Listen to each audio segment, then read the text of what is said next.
اچھا سر، جب ہم جو لفظ عقل بولتے ہیں فلسفے میں بھی اور پھر مذہب کے اندر، جب قرآن پاک آپ پڑھیں تو ایسا لگتا ہے جیسے بہت زیادہ اس نے زور دیا عقل، تو یہ دونوں پس منظر میں اور صوفیانہ روایت، ان سب میں عقل کیا ہے؟ یہ میرا خیال ہے بہت اہم سوال ہے۔ اگر ہم عقل کی بطور مسلمان ایسے ڈیفینیشن کریں جو ایکسکلوسیو ہو، اس کا جو سب سے بڑا نقصان ہوتا ہے وہ یہ ہے کہ ہمارے علاوہ باقی جتنے بھی انسان ہیں ان سے مکالمے کے امکانات ختم ہو جاتے ہیں۔ تو اس لیے چونکہ ہم عقل انسانی کے بارے میں بات کر رہے ہیں، تو عقل انسانی سے مراد وہی عقل ہوگی جو دنیا کے سارے انسانوں میں مشترک ہو۔ اگر میں اس بات پر یقین رکھتا ہوں کہ مجھ میں اور دنیا کی ہر نسل اور ہر کلچر میں پرورش پانے والے انسان میں جو ملکہ پایا جاتا ہے جسے ہم عقل کہتے ہیں، اور جو اس عالم میں، اس دنیا میں جس میں میں رہتا ہوں، اس کو میرے لیے وہ قابل فہم بناتی ہے، تو عقل کا صرف ایسا تصور قابل لحاظ ہو سکتا ہے جو دنیا کے سارے انسانوں میں مشترک ہو۔ اگر ہم عقل کے کسی ایکسکلوسیو تصور کو ماننا چاہتے ہیں، جس کے جو اشارات جو ہیں یا جس کے بارے میں ہم آج کل کے مسلمانوں کے پیدا کردہ علوم میں دیکھتے ہیں کہ وہ عقل کی ایک ایکسکلوسیو ڈیفینیشن کرتے ہیں، میں سمجھتا ہوں کہ علمی طور پر بھی اور مذہبی طور پر بھی وہ ویلڈ نہیں ہے، کیونکہ عقل کی صرف وہی ڈیفینیشن قابل لحاظ ہو سکتی ہے جو سارے انسانوں میں مشترک ہو۔ اور ہماری جو کلاسیکل روایت ہے، میرا خیال ہے علم الکلام میں بھی عقل کی جو کریٹیک ہے وہ امپلیسٹ ہے، اس کا دائرہ کار جو ہے وہ اس امپلیسٹ کریٹیک سے بہت واضح ہو جاتا ہے، جبکہ جدید فلسفیانہ روایت میں عقل کی جو کریٹیک ہے وہ بہت واضح ہے، اس کی جو تحدیدات انہوں نے قائم کی ہیں وہ سب کے سامنے ہے، اس میں کوئی ایسا ایشو نہیں ہے کہ وہ ہمارے لیے ایکسیسیبل نہ ہو۔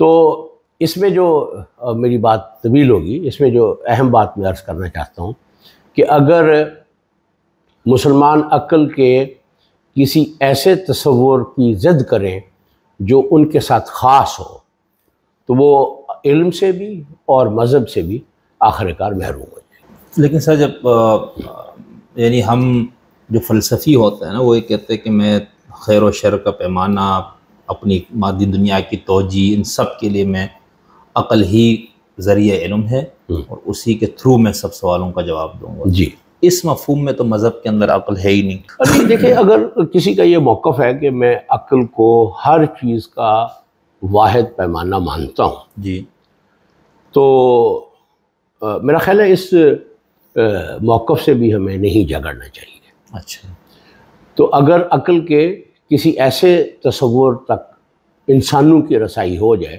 جو ان میں باہم مشترک ہوں، تو وہ موضوعات جہاں ہمارا ان سے اختلاف ہے کہ وجودی سوالات پر عقل جو ہے وہ حکم نہیں ہے، یعنی جو انسانی شعور کے اعلیٰ مدارج ہیں جسے ایگزولوجیکل کانشسنس کہا جاتا ہے، اس کی جو مطالبات ہیں یا اس کی جو مقتضیات ہیں، اس حوالے سے اگر وہ عقل کو رہنما بناتے ہیں تو میرا خیال ہے ان کا یہ موقف کمزور ہے، اور اسے عقل میں رہتے ہوئے ہی اس کی توثیق ہونی چاہیے، اور وہیں کھڑے ہو کر بطور مسلمان ہمیں اس کے موقف کو عقلی بنیادوں پر رد کرنا چاہیے، کیونکہ عقل جو ہے وہ چونکہ اپنی جو ریفلیکشن ہے یا ایک ریفلیکسو ایکٹیویٹی ہے، عقل چونکہ اس کے قابل بھی ہے، تو اس لیے ہمیں اس بات سے نہیں گھبرانا چاہیے کہ ایک آدمی جو ہے وہ اس دنیا کا علم حاصل کرنے کے لیے عقل کو ایک ذریعہ اور اس کا پیمانہ مانتا ہے، اور وہ اس کے علاوہ اگر کوئی دنیا ہے تو اس کے لیے بھی عقل کو ذریعہ مانتا ہے، تو اس میں ہمیں زیادہ گھبرانے کی ضرورت نہیں ہے۔ تو ہم اس کے اس موقف کو عقلی بنیادوں پر کھڑے ہو کے اس کا سامنا کر سکتے ہیں اور کرنا بھی چاہیے۔ ٹھیک۔ اچھا سر، یہ جس کو ہم نبی، نبوت اور وحی اور الہام کی جو جس کو کہتے ہیں، یہ کیا ہے؟ دیکھیں، میری گزارش یہ ہے کہ جو انسانی شعور ہے اس کی جو ابتدائی فنکشننگ ہے وہ کوگنیشن ہے، تو کوگنیشن کے ذریعے سے اور اپنے ادراک کے ذریعے سے اور عقلی سرگرمی کے ذریعے سے یا فائل علمی پر کھڑے ہو کر میں اس دنیا کا علم بھی حاصل کر سکتا ہوں اور میں اپنے اندر بھی جھانک سکتا ہوں. لیکن جب میں اپنے اندر جھانکتا ہوں تو میرے شعور کے زیادہ منطقے میری رسائی سے باہر ہوتے ہیں. یہ چیز جو ہے جدید نفسیات بھی ہمیں بتاتی ہے کہ ایک لاشعور ہوتا ہے. تو لاشعور کیا ہے؟ وہ شعور کے ایسے منطقے ہیں جن کے بارے میں میری براہ راست کوئی رسائی یا ان کا کوئی میں معرفت جو ہے وہ اپنے اندر نہیں رکھتا. تو اگر انسانی شعور کے سارے منطقے روشن ہو جائیں تو اس بات کا ایک یقینی امکان پیدا ہو جاتا ہے کہ میں اس دنیا سے علم کے ذریعے سے جوڑنے کے ساتھ ساتھ میں وجود کے ان دائروں کے بارے میں بھی آگہی حاصل کر سکتا ہوں جن کو ہم غیب یا ماوراء کہتے ہیں. تو جب انسانی شعور کے سارے منطقے روشن ہو جاتے ہیں، یعنی جو لاشعور ہے وہ مجھ میں ہے. میں یہ نہیں کہہ سکتا کہ کسی بڑے صوفی کے ہاں بھی لاشعور موجود ہوتا ہے. میں نبی کے بارے میں تو بالکل بھی یہ نہیں کہہ سکتا کہ نبی ایک ایسی ہستی کا نام ہے یا ایک ایسے انسان کا نام ہے جو تحت شعور بھی رکھتا ہے اور لاشعور بھی رکھتا ہے. نبی ایسے شعور کا حامل انسان ہے جس کے شعور کے کوئی منطقے اس کی براہ راست رسائی سے باہر نہیں ہوتے. اس لیے یہ جو شعور کیونکہ عام انسان جو ہوتا ہے وہ عرفان ذات کی جو سیڑھی ہے اس کے پہلے درجے پر بھی اگر کھڑا ہو تو یہی اس کا کمال ہوتا ہے. لیکن ایک بڑا آدمی، اور نبی تو سب سے بڑا آدمی ہوتا ہے، تو وہ اپنے داخل میں شعور کے سارے منطقوں کو نہ صرف روشن پاتا ہے بلکہ ان منطقوں کے ذریعے سے وہ غیب کی خبر کو بھی حاصل کرتا ہے. تو اس لیے میرے لیے یہ ماننا یا کہنا بہت مشکل ہے کہ نبی ایک ایسی ذات یا ہستی ہوتی ہے جس پر جدید نفسیات کی کیٹیگریز جو ہیں وہ اپلائی کی جا سکتی ہیں کہ وہ تحت شعور رکھتا ہے یا وہ لاشعور رکھتا ہے. اگر وہ لاشعور رکھتا ہے، لاشعور کی موجودگی میں ہمارا جو شعور ہے اس کی جو فنکشننگ ہے وہ مشتبہ ہو جاتی ہے. یعنی اس بات کا امکان یا خطرہ رہتا ہے کہ میرے شعور کے وہ منطقے جو عقل کے لیے روشن ہیں تو اور میرے شعور کے ایسے منطقے جو لاشعور ہے یا تحت شعور ہیں وہ کسی نہ کسی ذریعے سے، کیونکہ وہ ہیں تو شعور کا ہی حصہ، لیکن عقل خود ان سے واقف نہیں ہے، وہ منطقے خود عقل کے لیے روشن نہیں ہے. تو علم کی سرگرمی میں اس بات کا امکان رہتا ہے کہ تحت شعور اور لاشعور کی جو میکینکس جدید نفسیات نے بیان کی ہے وہ عقل پر اثر انداز ہوتی ہو ایک ایسے طریقے سے جو عقل کی سرگرمی کو مشتبہ بنا دیتے ہیں. تو اس لیے میں ذاتی طور پر یہ سمجھتا ہوں کہ نبی ایک ایسا انسان، ایک ایسی ہستی ہے جس کے شعور کے تمام منطقے روشن ہوتے ہیں. اس کے شعور کے وہ عرفان ذات کی یا اس کی جو اپنے آپ کی انڈرسٹینڈنگ ہے اس میں نبی جس سطح پر وہ فائز ہوتا ہے اس کے شعور کے کسی حصے کو تحت شعور یا اس کے کسی حصے کو لاشعور نہیں کہا جا سکتا. وہ ایک مکمل طور پر، مکمل کا لفظ جہاں اہم ہے، وہ ایک مکمل طور پر خود آگاہ انسان ہوتا ہے اور اس کے شعور میں ایسے وسائل موجود ہوتے ہیں کہ وہ اس شہود اور غیب سے بیک وقت جڑ سکے.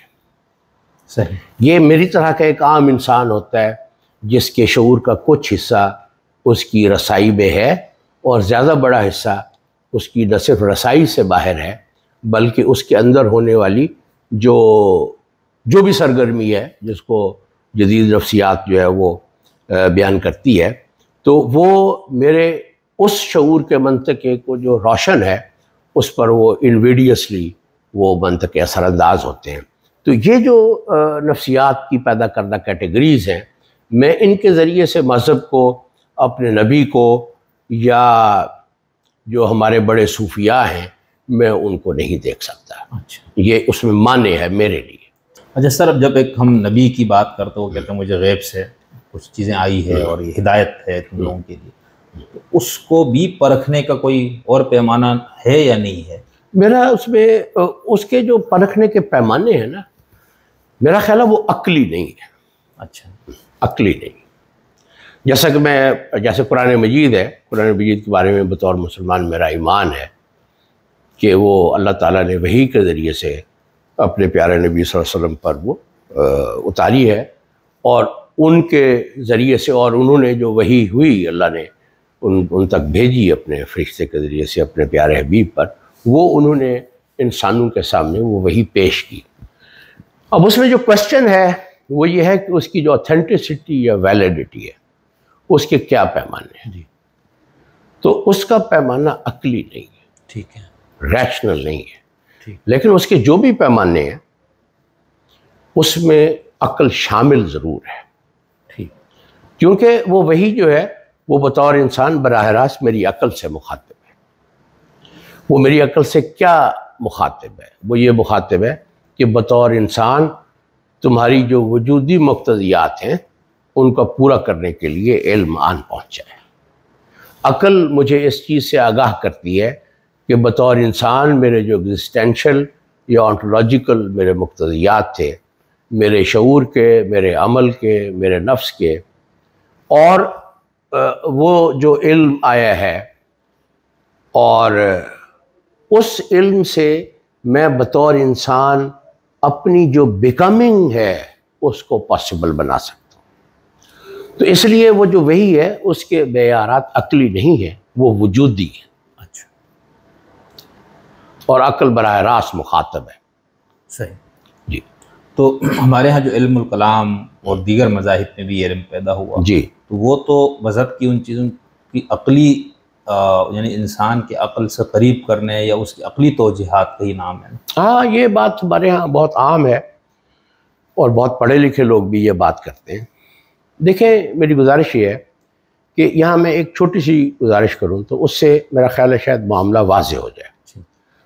مثلا قرآن مجید جو ہے وہ ایسی کتاب نہیں ہے جو میرے عقل کے پیمانے پر پوری اترے.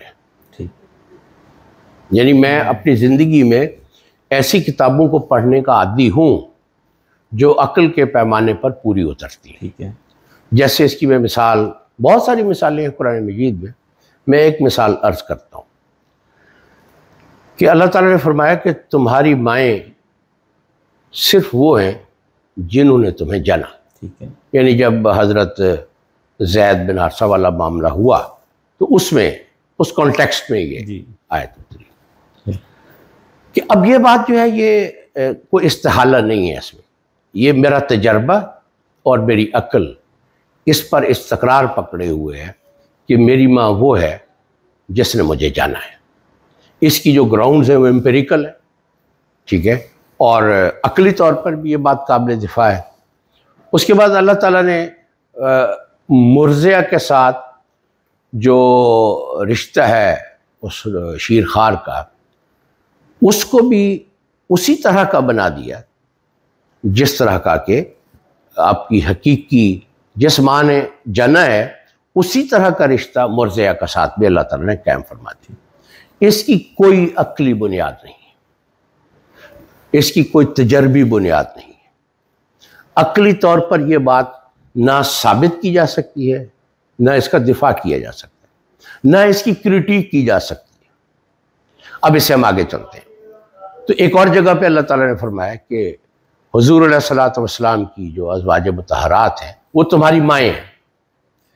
اب یہ ماں ہونا ایک ہمارے جو انسانی زندگی کی بدیہات ہیں اس میں سے ایک چیز ہے جس کے بارے میں کوئی اختلاف ہی نہیں ہوتا کہ تمہاری مائیں وہ ہیں جنہوں نے تم. اب یہ ماں ہونے کے 3 اللہ تعالیٰ نے پیمانے مقرر کر دیے. ٹھیک ہو گیا. اگر حضور علیہ الصلوۃ والسلام کی ازواج مطہرات میری مائیں ہیں تو حضور علیہ الصلوۃ والسلام سے میرا جو رشتہ ہے امتی کا تو ہے. اب اس رشتے میں جو ایک بیٹا ہونے کی حیثیت ہے کیا اس میں وہ شامل نہیں ہو جاتی؟ اس بات کے ساتھ کہ اس سے پہلی آیت میں اللہ تعالیٰ نے واشگاف الفاظ میں فرما دیا کہ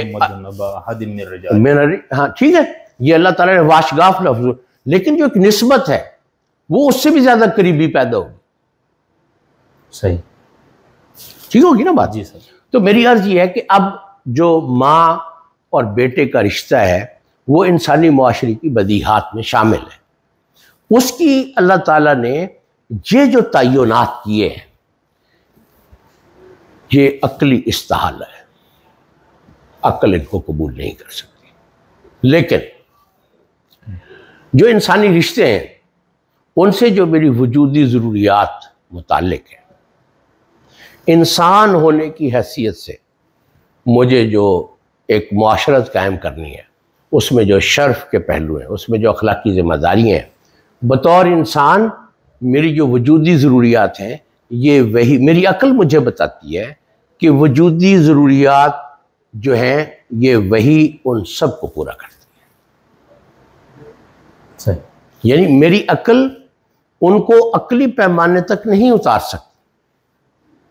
میں قرآن مجید کی ایسی کریٹیک نہیں ڈیولپ کر سکتا جو کہ ریشنل ہو. قرآن مجید ریشنل کتاب نہیں ہے، جس کی میں نے بھی آپ کو 3 مثالیں عرض کی. تو اس میں میری عرض یہ ہے کہ وہ جو پیمانہ جیسے آپ فرما رہے ہیں کہ اس کی پرکھ کا پیمانہ کیا ہے، میں یہ سمجھتا ہوں کہ اس کی پرکھ کا انسان کے پاس کوئی عقلی پیمانہ، علمی پیمانہ نہیں ہے.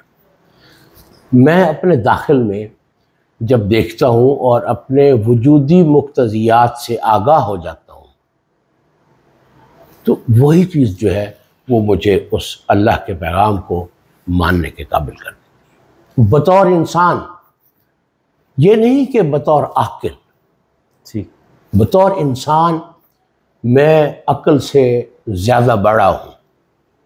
عقل میرے کلی وجود کا ایک حصہ ہے، اہم حصہ ہے، لیکن بطور انسان میری تمام مقتضیات، ضروریات وہ عقل تک ان کو ریڈیوس یا محدود نہیں کیا جا سکتا. یہ ممکن نہیں ہے. تو بطور انسان جب میں وحی کے سامنے کھڑا ہوتا ہوں اور میں اپنے آپ کو بطور انسان کے جانتا ہوں تو چیزوں کی پرکھ کے جتنے معیارات میں نے بنائے ہوئے ہیں وہ سارے معیارات وہاں ختم ہو جاتے ہیں. صحیح. یہ وہ لمحہ ہے. اس لمحے کو میں ایک اور چیز سے آپ کی خدمت میں عرض کرنا چاہوں گا کہ جو جادوگروں کا اور حضرت موسیٰ علیہ السلام کا جب مقابلہ ہوا جی، تو اب وہ جو لوگ تھے نا، وہ لوگ تھے علیم تھے لوگ.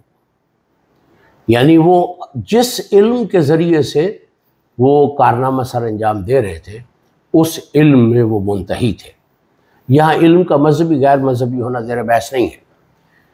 تو وہ اس علم میں جس کے ذریعے سے وہ میدان میں اترے تھے، جس کے برتے پر وہ ایک نبی کے سامنے میدان میں اترے تھے، اس علم میں وہ منتہی تھے. بالکل ٹھیک. پہلی بات یہ. دوسری بات یہ ہے منتہی ہونے کی وجہ سے وہ علم سے مناسبت رکھتے تھے. ٹھیک ہو گیا. تیسری بات یہ ہے کہ وہ علم کی حدود سے باخبر تھے. چوتھی بات یہ ہے کہ وہ علم کی انواع سے بھی باخبر تھے. انہوں نے کیا کیا؟ جب انہوں نے حضرت موسیٰ نے جب عصا پھینکا، حضرت موسیٰ نے عصا پھینکا اور اس پورے مجمع میں جو اپنے علم کے منتہی تھے وہ سجدے میں گر گئے. کیوں گر گئے؟ عام آدمی تو سجدے میں نہیں گرے. وہ گرے. کیوں گرے؟ کہ اپنے علم میں منتہی ہونے کی وجہ سے وہ یہ جان گئے کہ یہ علم نہیں ہے، یہ کوئی اور چیز ہے. ان چیزیں دیگر ہیں. جب انہیں یہ معلوم ہو گیا کہ ہم اپنے علم کے منطقے میں ساری چیزوں سے واقف ہیں اور یہ تو علم ہی نہیں ہے، یہ تو کوئی اور چیز ہے، یہ وہ چیز ہے جس کا علم سے موازنہ بھی نہیں کیا جا سکتا. یہ تو علم کو بھسم کر دینے والی چیز ہے. یعنی کہ علم کا اور وحی کا جو ایک تقابل ہے وہ پاسبل نہیں ہے. وہ نان مختلف ہے، اس کی سطح وجود مختلف ہے، اور وہ چیز جو ہے وہ علم کو کنسیڈ نہیں کرتی.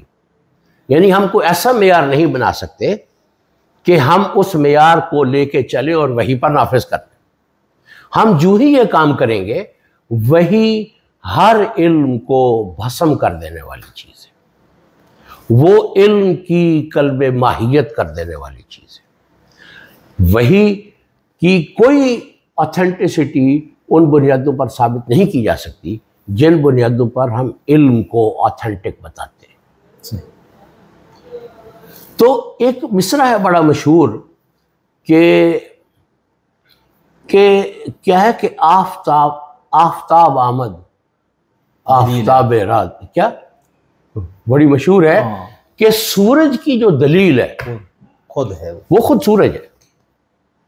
تو یہ جو وہی ہے کہ آفتاب آمد دلیل آفتاب، کہ سورج ہی سورج کی دلیل بن کے آ سکتا ہے. وہ اس بات کا مطلب یہ ہے کہ جو چیز سطح وجود جس کی وہ ہو جو وحی کی ہے، وہاں چھوٹی چیز سے بڑی چیز ثابت نہیں کی جا سکتی. عقلی دلیل چھوٹی چیز ہے، وہ ایسی چیز کے ثبوت کے لیے نہیں لائی جا سکتی جو اس سے نان مختلف ہے، سطح وجود مختلف ہے، جو اس کو بھسم کر دینے والی ہے. چھوٹی چیز سے بڑی چیز ثابت نہیں کی جا سکتی. بڑی چیز چھوٹی چیز کو گھیر لیتی ہے. صحیح.